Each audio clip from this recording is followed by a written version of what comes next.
Truly, the real you loves you.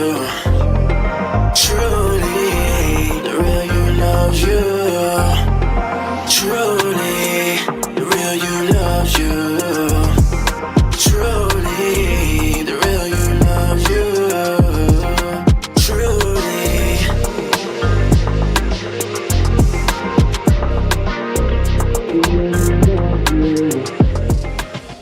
All right. Truly, the real you loves you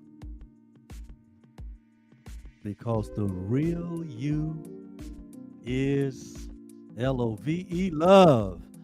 And welcome back, everyone, to this session of A Course in Miracles workbook lessons, sponsored by Truly Foundation, your nonprofit organization that is dedicated to your awakening, that's dedicated to your reality, that is dedicated to your unaltered self, is dedicated to your unchanging self. Truly Live is dedicated to the truth that is true always, and we're here on this beautiful day. Don't know what time it is that you might be viewing this session, but we just greet you in the name of your reality. And I'm excited about it. The more I look into this ball of reality, this field of awareness, this Christ consciousness, the more it becomes crystal clear to me that we remain as God created us. It becomes more and more certain in my being that we are the very offspring of reality, that we are more than children. We are more than sons and daughters, but we are the very existence. We are the very reality of God Himself, or itself. And I'm absolutely amazed. I'm amazed at the wonder and the beauty and the grandeur of our reality. I'm blown away by the reality of the truth that sets us free. And so thank you so much for being here. I have had the opportunity to be away for a few days to have some restoration time, some refreshing time, but I'm back, and I'm more convinced than ever that this choice that we have made to be on this 365-day journey of transformation, this 365-day journey of awakening, of enlightenment, this 365-day journey of mind training, this 365-day journey of not being conformed, this 365 days of undoing that which we have done to ourselves by embracing the ego thought system of separation, to undo what we've done to ourselves by giving over our reality to unreality, to undo what we have done to ourselves. And that is to doubt, and that is to question, and that is to be uncertain about who we are. As we'll learn today from today's workbook lesson, it is impossible for you to not know, or for me to not know who or what we are. To know that we are is to know what we are. Because to know that you are is to know that you are conscious.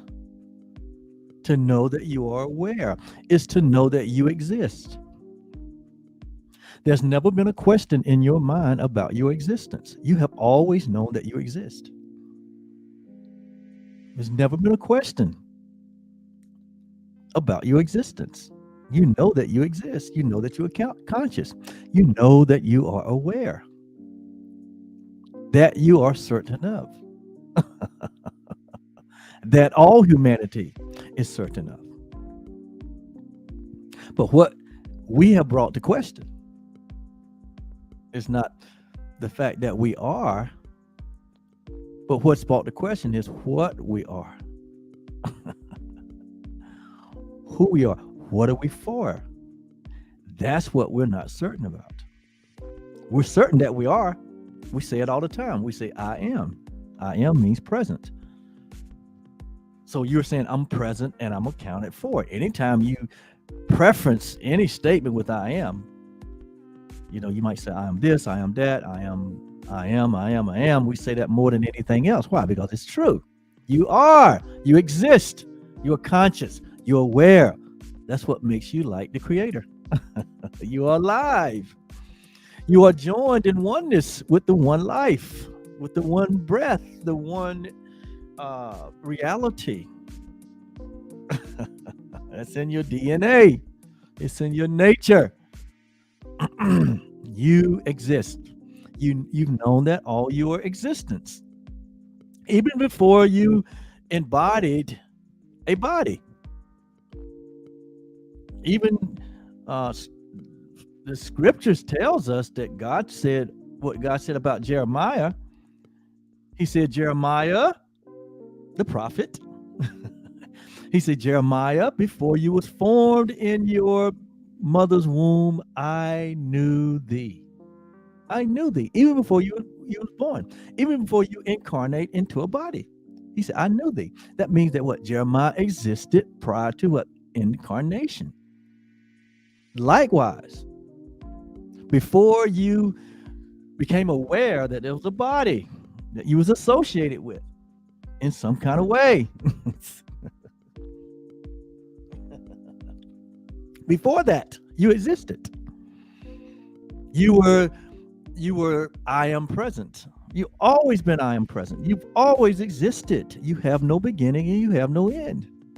You are an eternal being. You are reality. If you didn't know that, you know it now.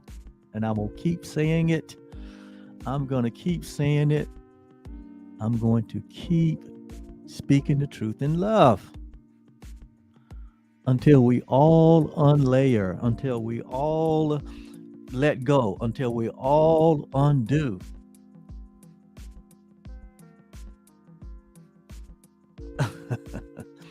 The heavy burden of trying to be something that we're not,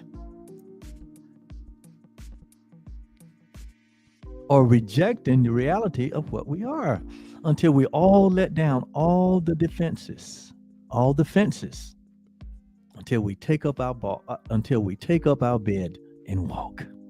I will say it. Until we take up our bed and walk. Because that's what we all desire. That's what we all appear to be here for. And we're going to talk about that in today's lesson. Today's lesson is a dynamite lesson. If you really want to learn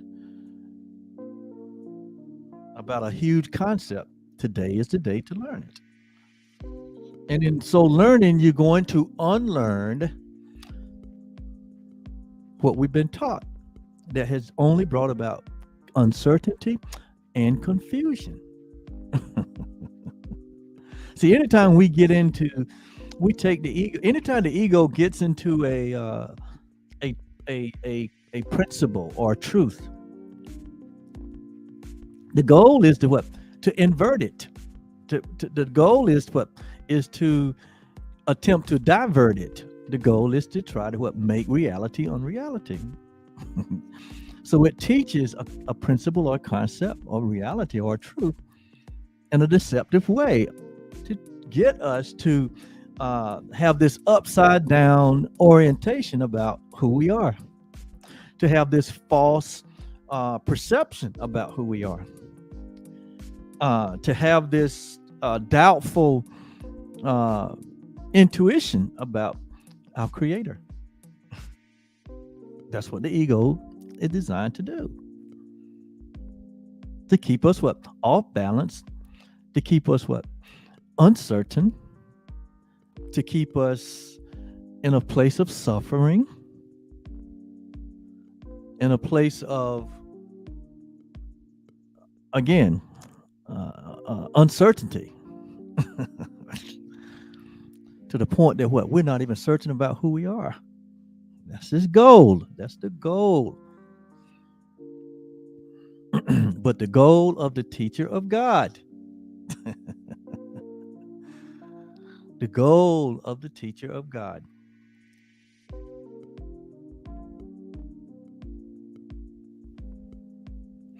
is to let the student know that, first of all, teacher and student are one.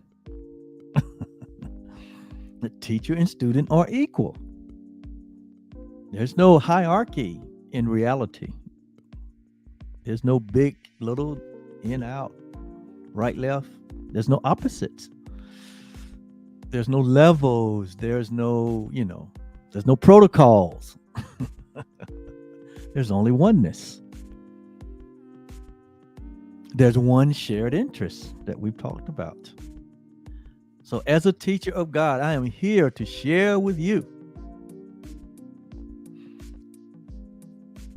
that only truth is true, and you are the truth that is true always, that God created, and that nothing else matters. God is your only reality. God is your only reality. And that's a fact. It's a matter of fact. Let's get into the lesson.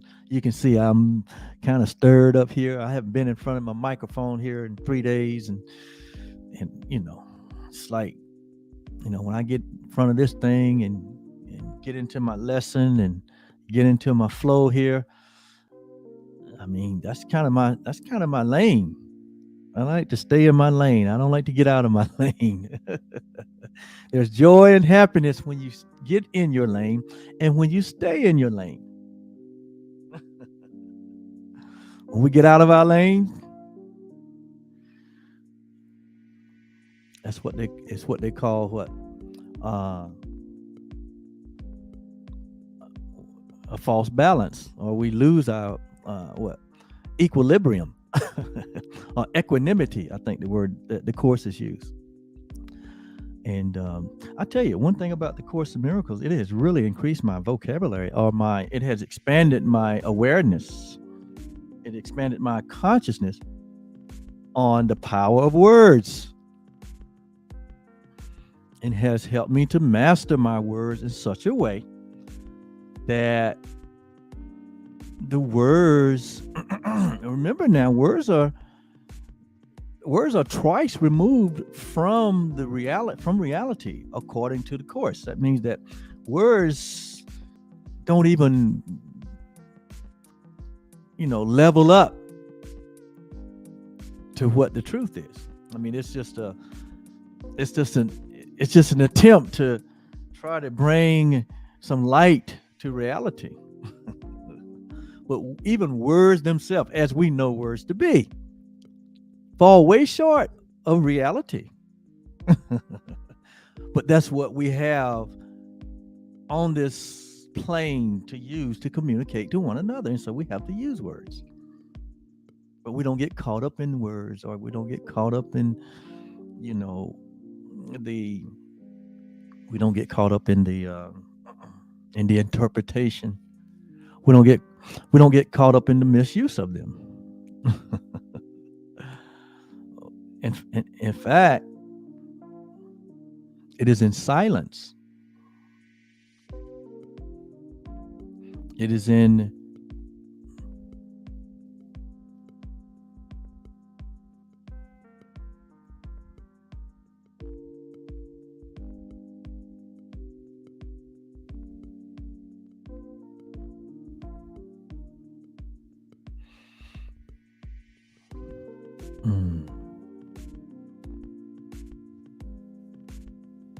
It's in the unspoken. The unspoken comes more close to our reality than the spoken. Because anytime there's spoken words, there's limitation. But our reality has no limitation. Your reality has no limitation.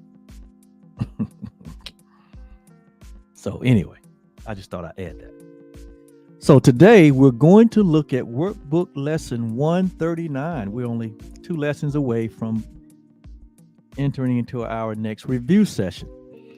But workbook lesson 139 is a very strong thought here. There's a very important concept that we need to that it benefits us to really understand. And so the idea for today is I will, okay, notice now, he say I will accept. Because this course is written on the level of the ego, meaning that it's written on the level to communicate to the part of us that believes that it's separated. So it's coming to where it's like when we say yes, it's like we bring the ego to the course. we don't see it that way, but that's what in our searching and seeking. And when you find a path that you say, okay, I'm going to commit to this path because there's some things I need to know. It doesn't matter whether it's a course or whatever path it might be. But when you do that, what you're saying is, I'm going to bring everything I know to this, to this spiritual path.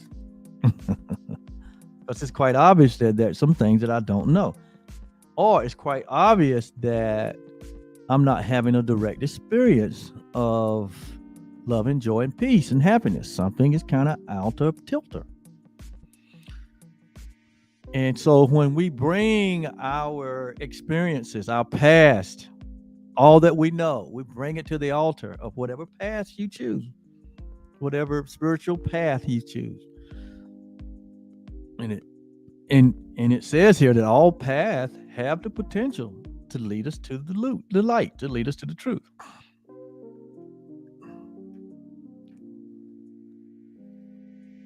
So we bring all of that. And what we're saying is that we're willing to what? We're willing to what? Make corrections. We're willing to make corrections because we realize that an error has occurred. And errors can be corrected. We have moved from sin consciousness. We've learned that sin is not real. So we don't bring sin into the conversation. We've excluded sin from the conversation. If you've been around for 139 days, we've excluded sin from the conversation because that is not a God concept. That's a man-made concept. But we have included the word error. We made an error. And error is what can be corrected. And so the whole idea is that we bring all of our learning, all of our experience to the truth. And we sit down We sit down at the feet of the truth and allow the truth to wash our feet. And in so doing,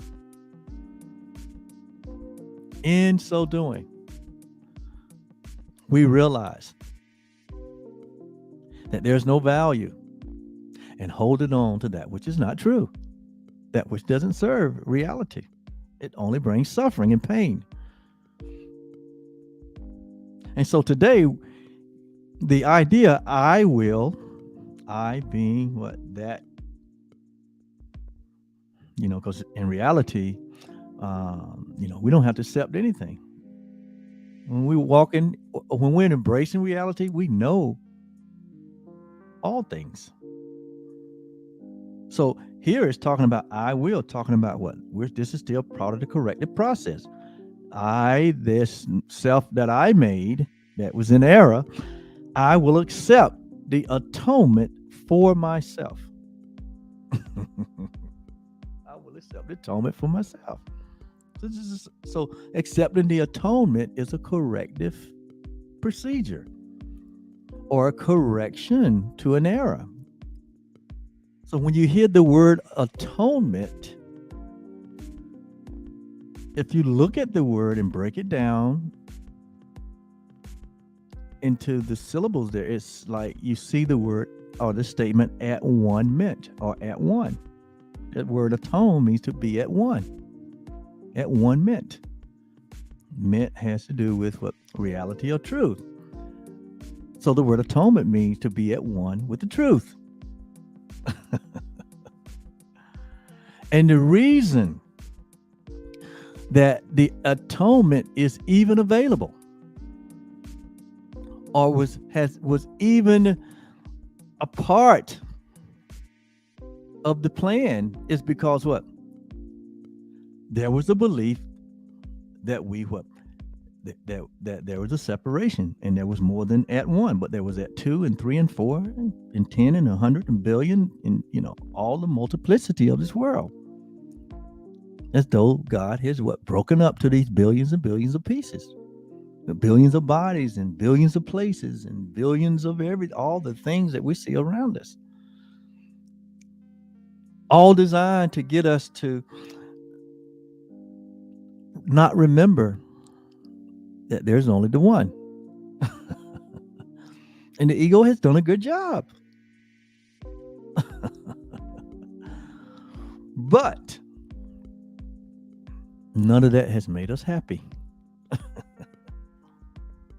None of that has made us happy. And so the word atonement, as it is used here in the course, as I will go on to explain, does not carry the meaning that the word atonement has carried in the world, in most religious communities. The whole concept of atonement, even as it is in biblical reference, has to do with the idea that a sin has occurred, and then so there needed to be an atonement for it, or a sacrifice. Okay, there's another term that is not a God idea. There's no, and from God's perspective, there's no such thing as a sacrifice. But we have strongly been taught that there is a sacrifice, and a sacrifice is required. That's not a God idea. That's a fearful, separated, ego-minded idea. Because to say that that a sin occurred and the wages of sin is death, and the only way out of death is through a sacrifice, you go find something innocent to replace something that's guilty. And I understand the logic of that. But in reality, sacrifices, atonements, they're not God ideas from that perspective. But from God's perspective, the concept of atonement is the answer to the tiny mad idea of separation.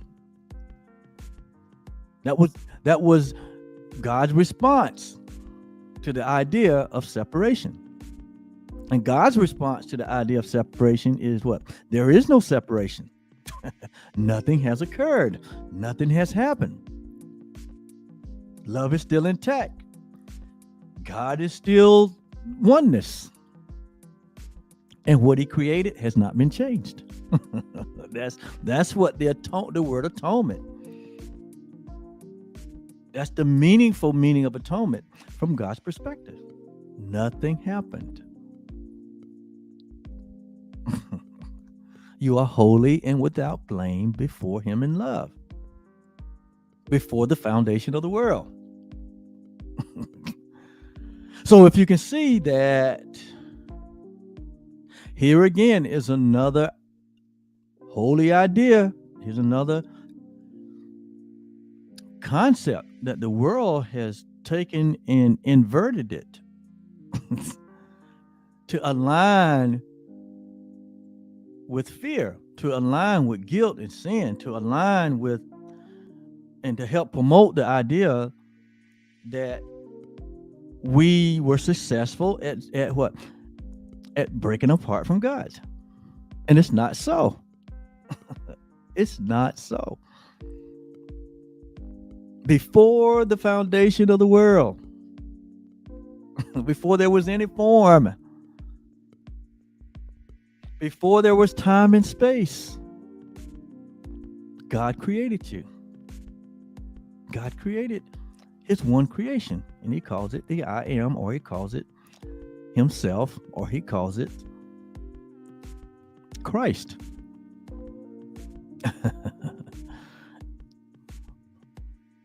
And that is not only who we are, but that is what we are. We share the very life that God is. We are part of a shared entity. The word God means to share.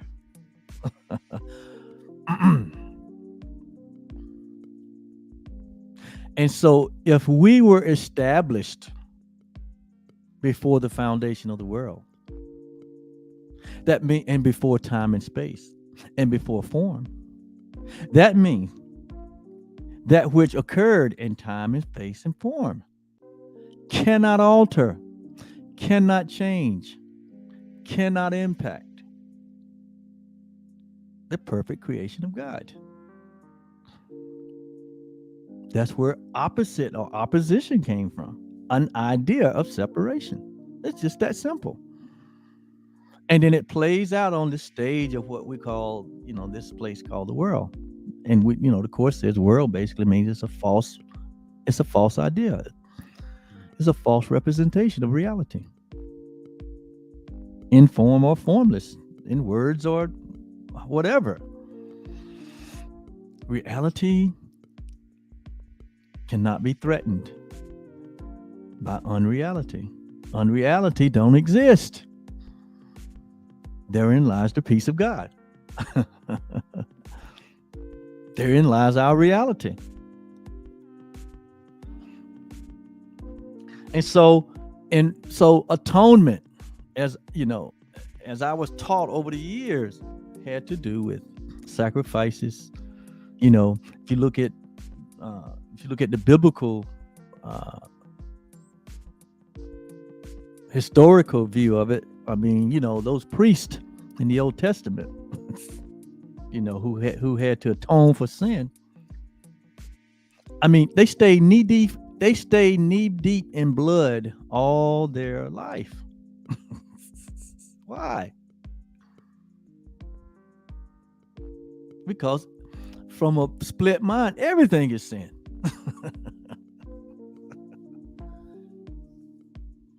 And then, once a year under the Jewish or Hebrew, religion, they had to bring, the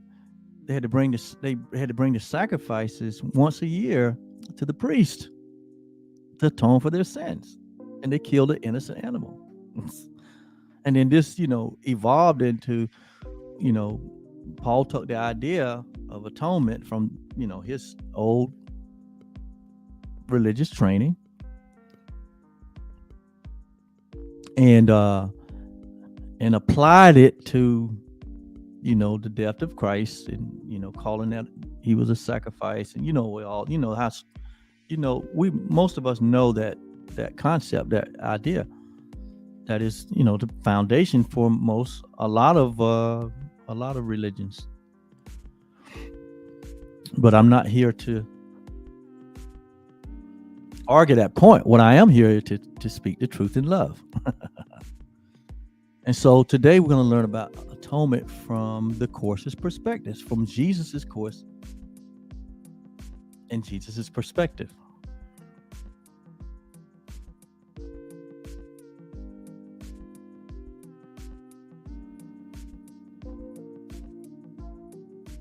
Because Jesus never said he was a lamb that was slain.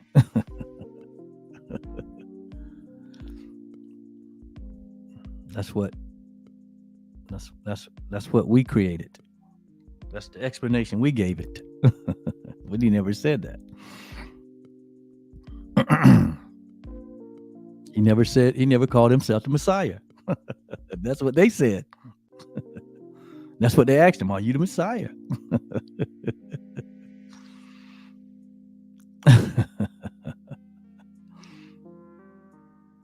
I could talk about a lot of things right here, but I'm not going to. This is not the place. There's not enough time on our watch for me to get into that. And so I won't. I dare not enter in. Okay? So we will accept the atonement. So this atonement reality or idea that here is presented in Jesus's course is talking about the fact that nothing has happened. Time and space and form and history has not impacted, has not changed or altered God's original creation.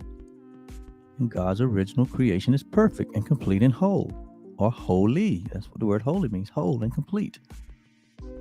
God's original creation is humanity. And what, like we learned in the last 2 lessons,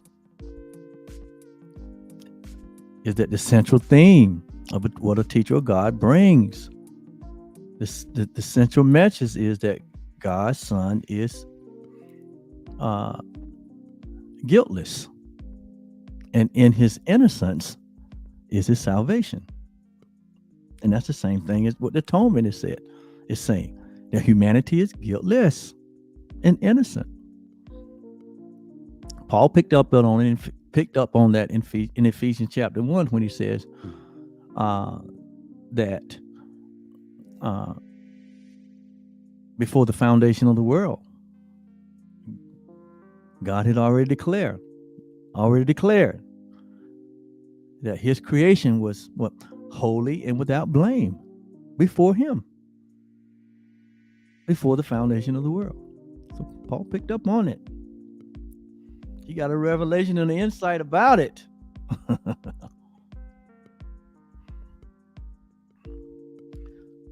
But sometimes it gets mixed up almost like a soup.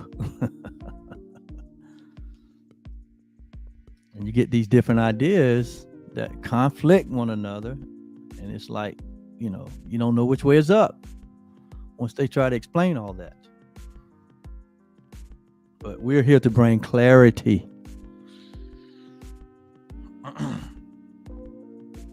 And if you want clarity, you gotta go beyond the elementary. You gotta go beyond the ABCs. You gotta dig a little deeper. And that's what these lessons do. That's what we're here representing.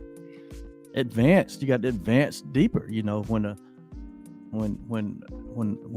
an oil company is prospecting for oil, they are prepared to go, a certain depth, But sometimes at that depth, it doesn't produce any oil, and they have to go deeper. But they sense how close they are to the prize, and so they continue to invest in equipment. But more so, they're determined to get the prize.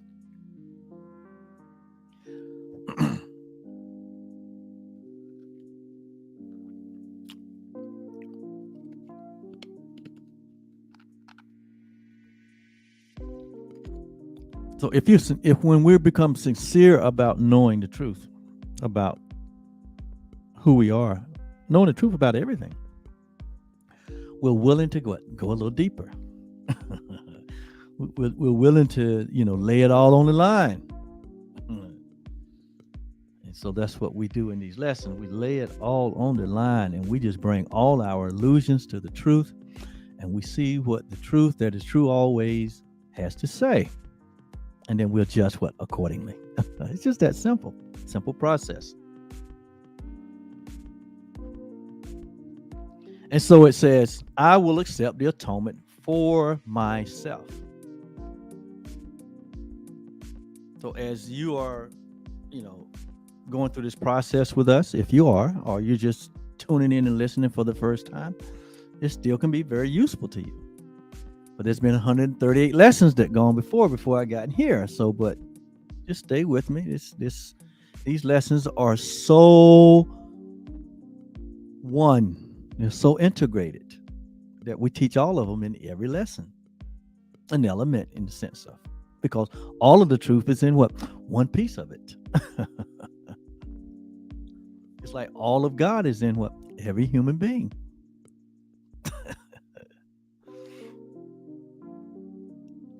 So it says, here is the end of choice. What is the end of choice? Remember, we talked about choice in the previous lesson. Choice, really, there's really no choice. There are really not multiple choices. There's only one choice, and that we should choose for heaven, because that's the only real choice there is. It's not really a choice.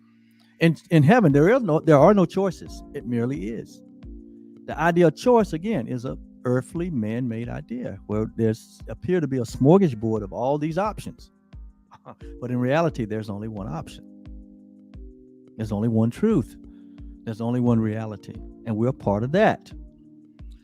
But here, as this ego body identification self, we have created this system where there's choices, there's multiplicity, there's opposites, there's, everything that is, and that is antithetical or they are doesn't represent the truth. This world is a false representation of reality.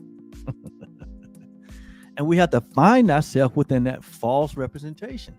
It's called awakening. It's called enlightenment. It's called being born again, or it's called being saved, or it doesn't matter what you call it. What the whole idea is that we find our way back home, because we realize we've been on a prodigal journey away from reality. And we're trying to find ourselves like the prodigal son.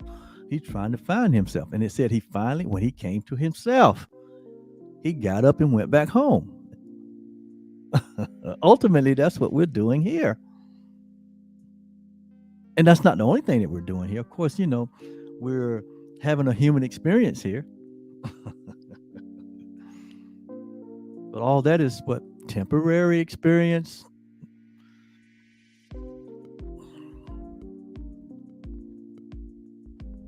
That means that it comes to an end. That means that it has a beginning and it has an end. That's what temporary means. This world is temporary. It has a beginning, it has an end. Who you are is not temporary. You are eternal. You have no beginning. You have no end. You're just like your Father. So here is the end of choice. In this statement, I will accept the atonement for myself. Because when you say I accept atonement for myself, what you're saying is nothing has changed. So that's the end of choice. There's no reason to choose. There's nothing to choose. It is what it is. You are who you are. And that's it. It's a matter of fact. So in this statement, it says, it is the end of choice. See, choosing is a huge concept in the world. Well, you got to choose. Because it promotes duality. It promotes duplicity. It promotes cause and effect. It says, for here we come to a decision to accept ourselves as God created us. See, when you say, I accept the atonement, what you're saying is, I have come to a decision to accept myself as God created me and not as I made myself. So the next question is, well, how did God create you? Well, just think about it. It's very simple.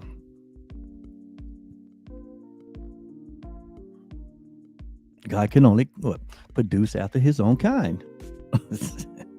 In other words, God is what? Love. God can only create love. So the nature that God is the nature that you are. God is eternal. God is love. God has no beginning. God has no end. God is all-knowing. God is infinite intelligence. God is unalterable. He's unchanging. God is timeless and formless, without beginning and without end.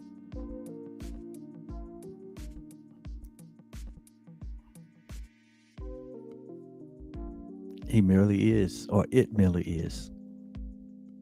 So that's how you was created. In the express extension. I won't say duplication, but in the express extension of what God is. God extended himself, and he called that his creation.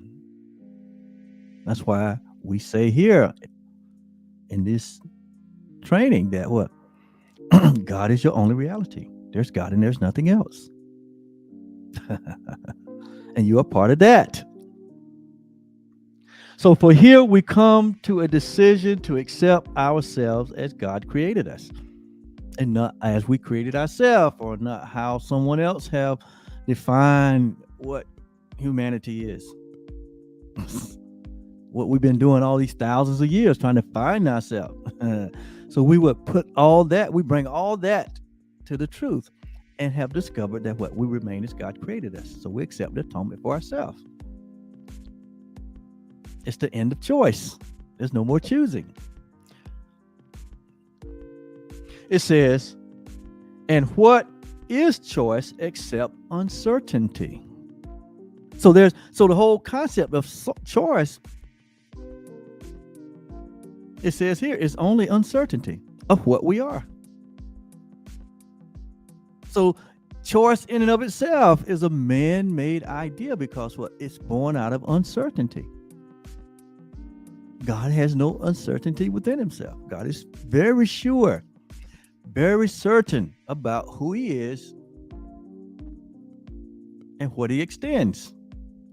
He's not confused about it.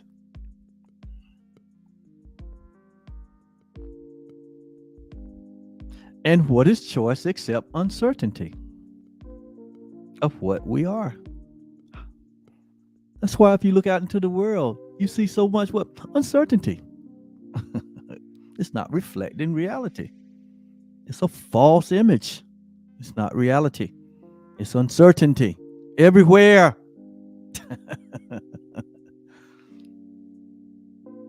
Trying to bring uncertainty to a place or crescendo that we embrace it as reality. This world is not reality. It's not your home, as Jesus said.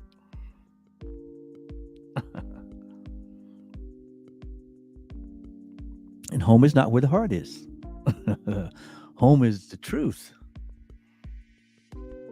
That's the only home there is. Home is heaven. Home is God. Home is love. Home is oneness.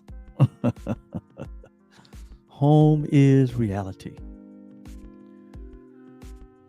And so, and what we choose, and what is choice except uncertainty? So when we are put in a state of choosing, we're put in a state of uncertainty, and that's not a God state, because God is certainty. It says, there is no doubt that it says, there is no doubt that is not rooted here. All doubt is rooted in uncertainty. That's why Jesus over and over and over said to the children of his day, doubt not, only believe. Why? Because he knew that doubt was a part of the ego's plan to confuse humanity. He said, only believe. Only believe what? The truth that is true always. He said, it says, there is no doubt that is not rooted in uncertainty. Doubt comes from uncertainty. Uncertainty comes from a belief in separation. Uncertainty comes when we feel like there are multiple choices. That there is even a choice. In reality, there's no choice to be made. You remain as God created you. That's it. That never changes. It would never, ever change. You've never been changed. The you that you're saying that you are is not the real you that loves you. The body itself, the body identification is not the real you, or it's not the real me. It's not what God created. These bodies came from the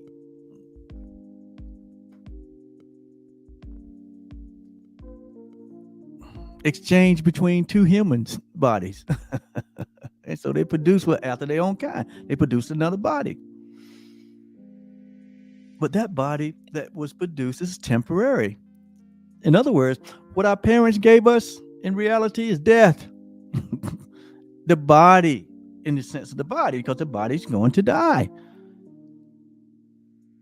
So the temporary experience of a body that we experience here, that which came from our parents. That's no different than taking seeds and throwing them out in the soil. Those seeds will germinate and produce what after their own kind. So when two bodies come together and they germinate, we call it, a copulate. They produce a body, but these bodies are what? Temporary. So what our parents actually gave us is death, in a sense, in the fact that the body came from them and they will die. But what God gave us, the gift of God, is what? Eternal life. So what God gave us is life. Because God gave us himself, which is the only life there is. And so that reality, that life, that true self is who we are and who we're looking for. That which is you looking for is looking for you. It's the seeker and the finder.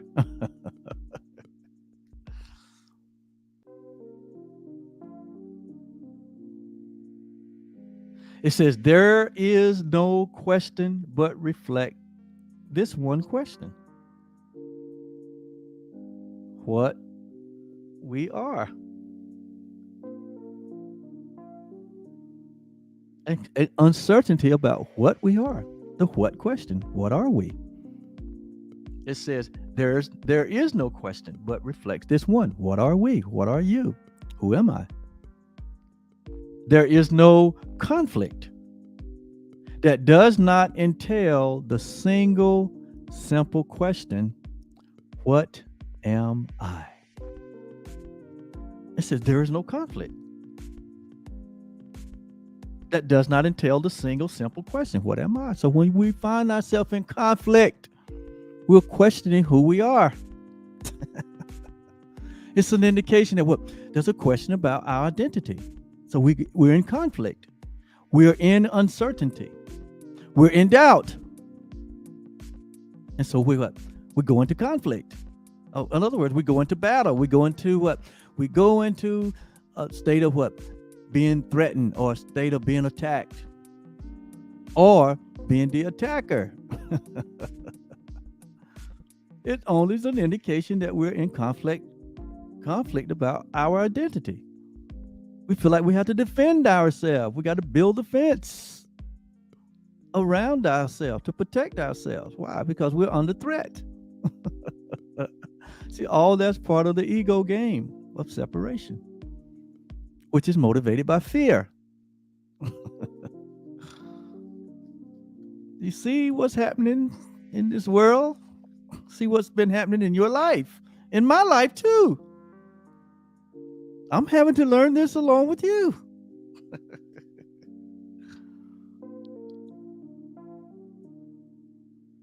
It says, yet, even though all of this is a matter of uncertainty, doubt, and conflict, and it's all wrapped up in this simple question: what am I? When we're uncertain, in doubt, and in conflict, we're asking the question: what am I? Or we're saying, I don't know what I am. Regardless of what form that might take, in your activities or events in your relationships. I mean, doesn't matter the form or who it's with. It just brings us. I mean, when we really look at it, that's what the course is saying is what's going on here. That is a result or an effect of what? Not knowing who we are, questioning who we are. And so it says, yet, even though that's the case, it says, yet, who can ask this question except one who has refused to recognize himself or herself?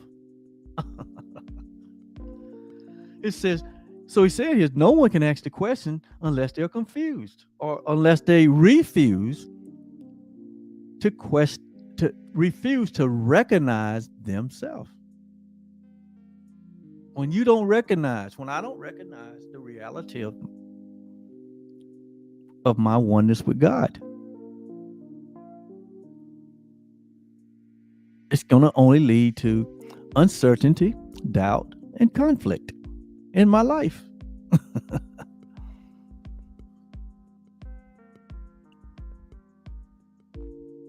Because when I'm just gonna let this flow, because it tells it this as clear as it can be told. It says,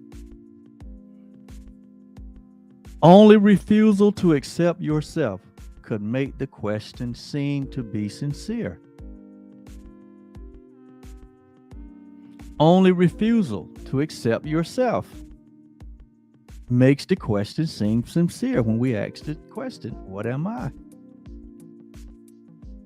That means that there's been a refusal. It says the only thing that can be surely known by any living thing is the thing itself.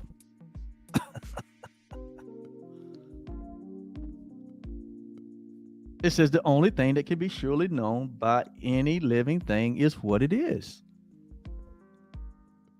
So it is within our nature to know ourselves. It's within our nature. It's not within anything else. That's why it's not out there in events and activities. It's not out there in anything that we engage in this life.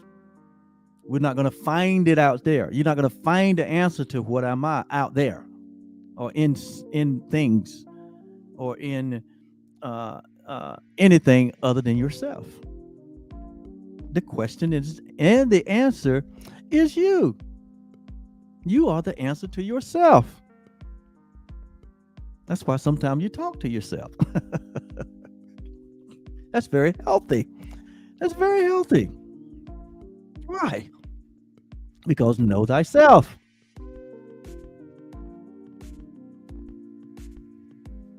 So the only thing that can be surely known by any living thing is what it is. You are created to know yourself. You are awareness itself. Being aware of what? Of yourself. You are consciousness yourself. Being conscious of what? Yourself. I am. See? So the knowing of yourself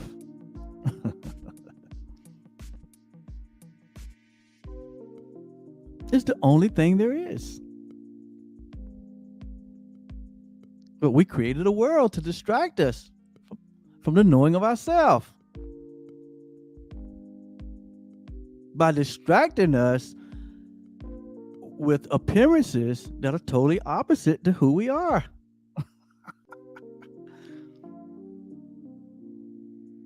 It not only gave us a body, but it gave us systems,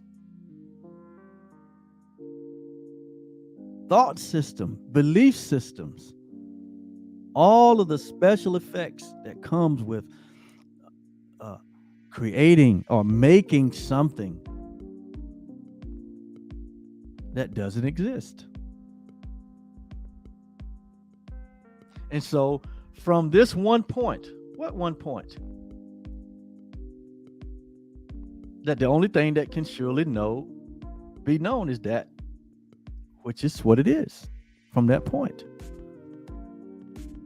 you can only be known by yourself or as yourself. You and you alone. You can't go into the world and try to define yourself. And what we do is we go in the world thinking we're these bodies, and we try to redefine ourselves as this body identification. If you don't believe me, go to social media.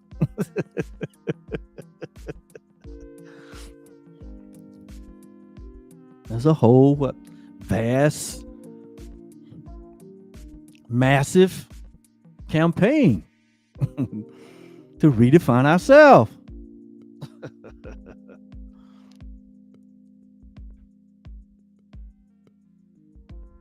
They call it branding, marketing. And there's nothing wrong with that in the sense that what are you branding and what are you marketing? You marketing the ego or you marketing the truth? And so from this one point of certainty, so it's certain and it's sure that we can know what we are. We're the only one. That's a certainty, and that's for surety. And until we turn within to come to know ourselves, we're just on a prodigal journey. We're just going on the prodigal journey. We're looking for ourselves in a place that is not. In relationships and events and activities, looking for ourselves, looking to be validated, looking for somebody to, we're looking for people, other body identifications to validate us. So we go all out of our way to try to please, to try to get people to accept us, to try to get people to say, oh, you're great and you're lovely and you're wonderful. And even when that is done, it doesn't satisfy you. Why? Because your validation don't come from body identification. They'll come from others. Your validation don't even exist. Why? There's nothing to validate. You are who you are. You are what God created. It needs no validation. It needs no accreditation. It really needs no atonement. It is the false self that needs to accept the atonement. That nothing really happened.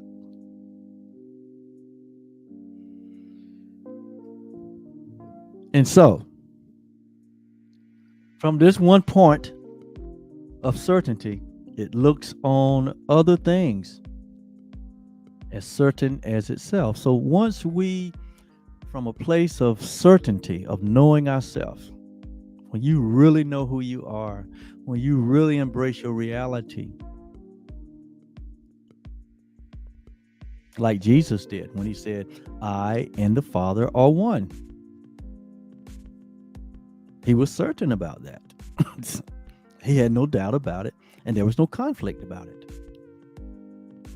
The doubt and the conflict and the uncertainty was with the people, see, because they wasn't sure about themselves. But with him, there was no conflict, no uncertainty, and no doubt. Even their doubt, their uncertainty, and their conflict did not impact him, in the sense that what he knew it was meaningless to even think any other way about himself other than the truth. And on top of that, he knew that what he thought about himself, that was their reality too. And so he did not condemn them or judge them or hold grudges or resentment against them. He said, Father, I forgive them. Why? They know not who they are. They know not what they do. They're not certain like I am, but I'm here to help. I'm a helper. I'll be a light for them. I'll be an example for them. Just watch my life. Watch my life. Hear my words. I will show you the way, because I am the way, the truth, and the life. That you are. That's what he was saying. I'm like you. You're like me. We're one. So Jesus was what branded himself as the oneness guru. He was promoting himself as oneness. So see, there is nothing wrong with branding or marketing, promoting. But what are you promoting? Are you promoting the duality? Are you promoting separation? Are you promoting division and strife and inequality? Are you promoting resentment? Are you promoting hatred and bigotry? Are you promoting separation, specialness? Are you promoting fear? Are you using fear-based ideas, fear-based theology to gain control over people? What are you promoting? What are you branding? Are you representing the example of Christ? Or are we making up stuff that is not in accordance with oneness? That's not in accordance with reality. What are we doing? We bring that's why it's important that we bring everything to the truth. And he said, let a man examine himself, whether he be in the faith. Let a man examine what he believes. Let a man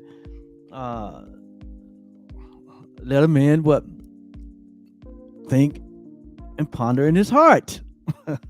What have I been doing?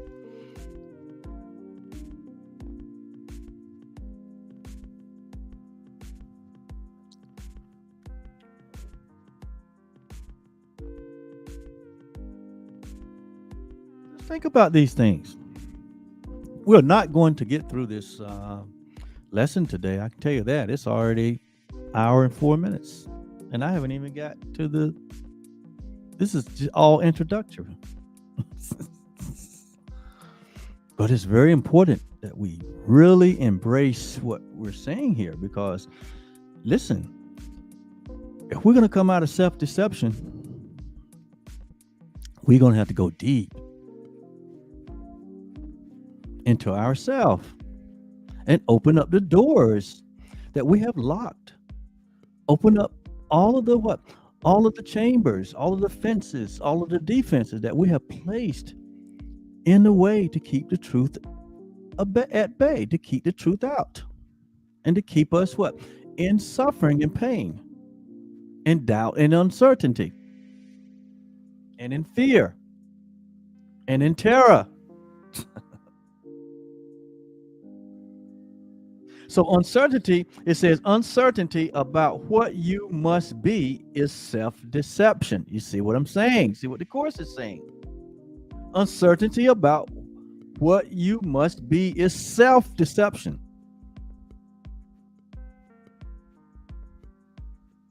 Be not deceived. God is not mocked.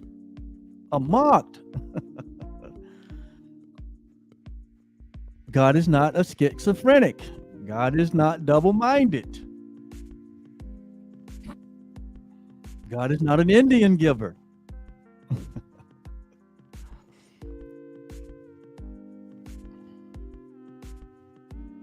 Whatever a man makes, see, that's what he said. Whatever a man makes, that's what he's going to get. Whatever I have created, it is what it is. It's unchanging. So when we have chosen or have refused, it said here, it says only refusal. It says, yet who can ask this question except one who has refused to recognize himself? So once we have refused to recognize ourselves,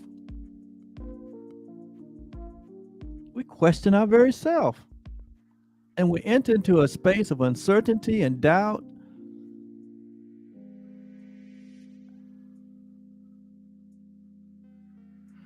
And only refusal to accept yourself could make the question seem to be sincere. And it sounds sincere. And we sound like we're sincere even for asking the question.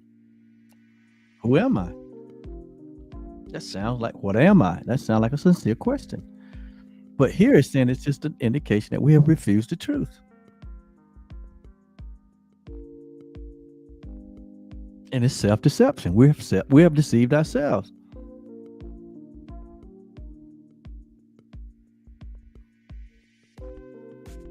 We have erred and deceived ourselves.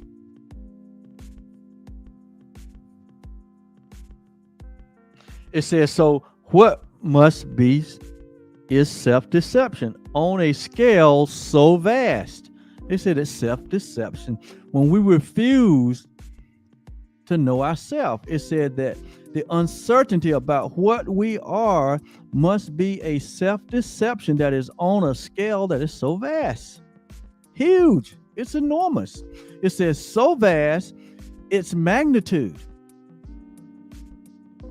In other words, the level of impact of not knowing ourselves because of refusing the truth. It says it is such on a level of self-deception that it's on a vast scale. It says its magnitude can hardly be conceived. It can hardly be. We don't even conceive how much we are deceived when we don't embrace the certainty of who we are as God's only creation that is unchangeable, that is unalterable, that is eternal, that is holy and complete, that is holy and without blame before Him in love, that is guiltless and sinless. This who we are, this innocence that we are. I know this sounds like music to your ear. It is music to one's ear, especially when you've been taught over the years that you're imperfect, that you're guilty, that we're all guilty, that we all have earned to go to hell, that we're all are filthy rags, and that we're all unworthy. You know, when you've been fed this for years and years,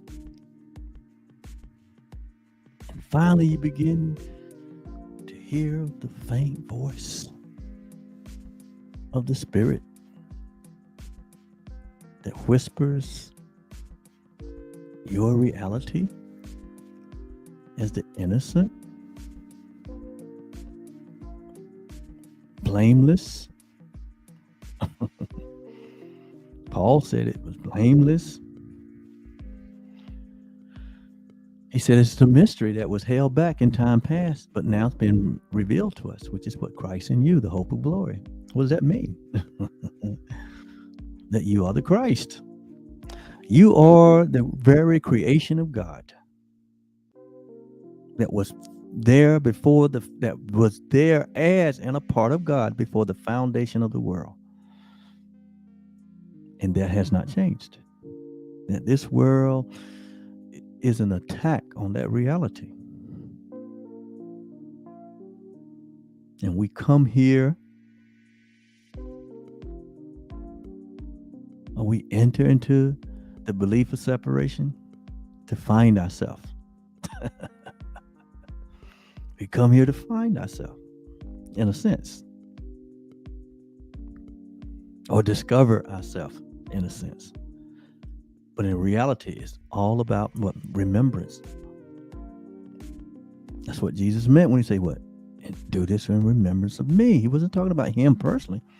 He was talking about in remembrance of what is true. In remembrance of our oneness. That we are to bathe each other and wash each other, to love one another.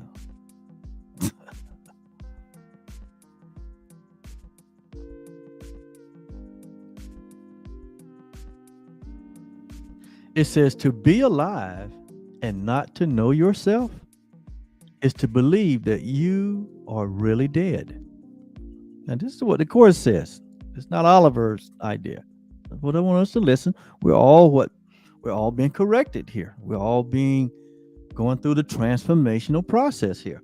So it says to be alive and not to know yourself is to believe that you are really dead. For what is life except to be yourself? The life is to be who you are. Not who you're made, not what you're made, but to be who you are in creation. And in creation, you're just you share the same reality that God is. You share the same life that God is. You share the same source that God is. You share the same reality that God is. You share the same characteristics that God is. God is your only reality. So to be alive, he says, for what he says, for what is life except to know yourself? So to know yourself is to know God, or to know God is to know yourself, because you and God are one. It says, for what is life except to be yourself? Because to know yourself is to be yourself. And to be yourself is to know yourself. It's one and the same. It says, and what but you can be alive? What but you can be alive? What but the real you can be alive instead? So who is the doubter? Who's doubting? What is it? Says, what is it that he's doubting or she's doubting? It says, whom does he or she question? Are you questioning yourself? Or are you questioning God? It says, who can answer him? Who can answer these questions? The question of who's doubting? What is he doubt?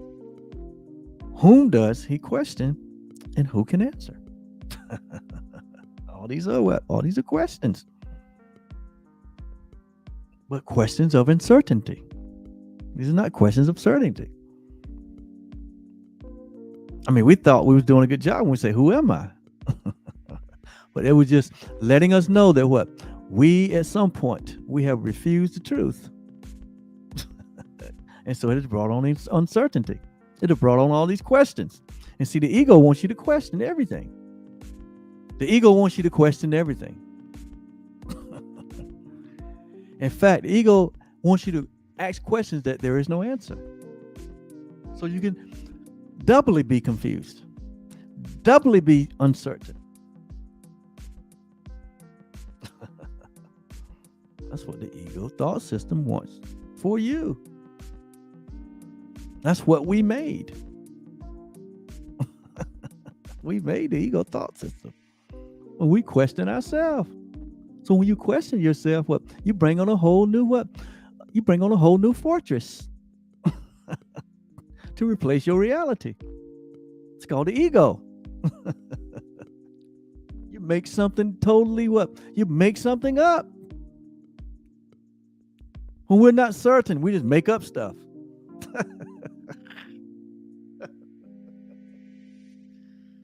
I know it sounds comical, but hey, listen, I think what I mean, if I was here crying, would it be easier? One thing about the truth is what? The truth will make you laugh, man. When you realize how foolish you've been, how self-deceived you've been. And it's okay. We all, none of us can escape that process. None of us can escape the process. So be easy on yourself. It's okay. There's no judgment here. There's no unforgiveness here. There's only love. The real you, see up here, the little note that's going across, truly, see? The real you loves you. We teaching only love. And in the teaching of only love or the demonstration of only love, there's no judgment. There's no condemnation.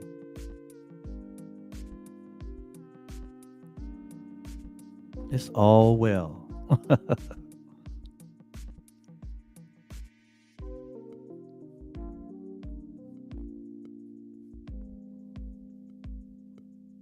So who's the questioner? Who's asking the question? Who's asking the question? Who is uncertain about what he is?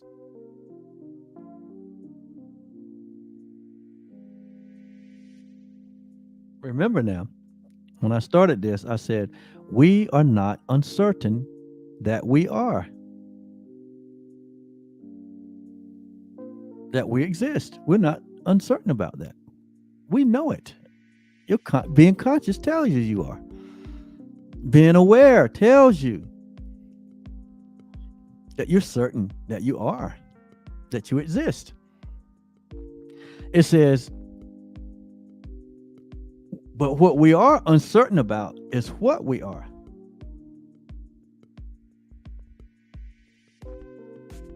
We do exist. We know that. But it's what? And we're going to answer those questions for you as we continue into this workbook lesson 139, where the answer to that is what? A mere recognition and an acceptance of the atonement for yourself.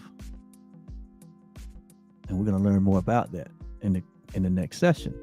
So thank you so much for being and bearing with me today in my zeal and zest for truth, in my zeal and zest to do what makes me happy, in my zeal and zest to be myself, in my knowing of myself, in my express happiness that sometimes, just is front and center. I love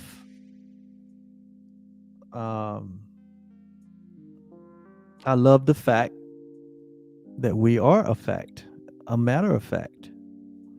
I love the fact that all is well. All things are all things are working according to what God's plan. All things are working together according to the good, according to working together for our good, for all humanity. All things are working together to wake us up. That's what that means. So if that's the case, that means that everything is the way what it's working just according to plan. And you might say, "Boy, this plan is wow." Well, God didn't plan it this way.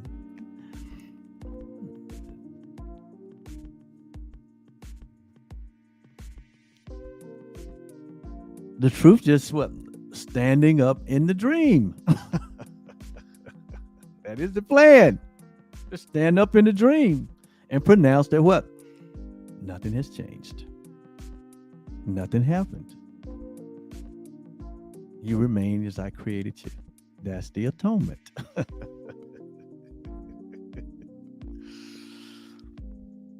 And then there's nothing to fear. There's nothing to doubt. There's nothing to be uncertain about.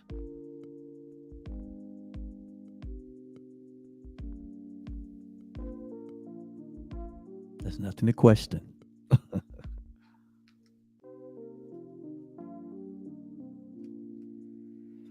So thank you so much. Look like I'm gonna have to use another session to finish this. Oh my God.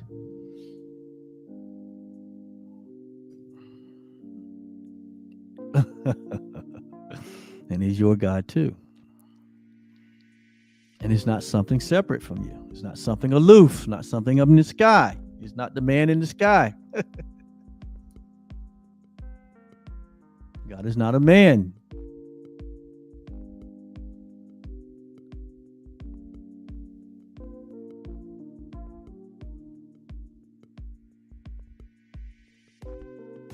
God is not form. God is not time. God is formless and timeless, and so are you. God is eternal, and so are you. God is loving, and so are you. God is certain, and so are you. Thank you so much. We'll be back next session, 139, part 2. I will accept the atonement for myself. And not only for me, guess what? For the entire humanity. We'll talk about that. Thank you. Selah.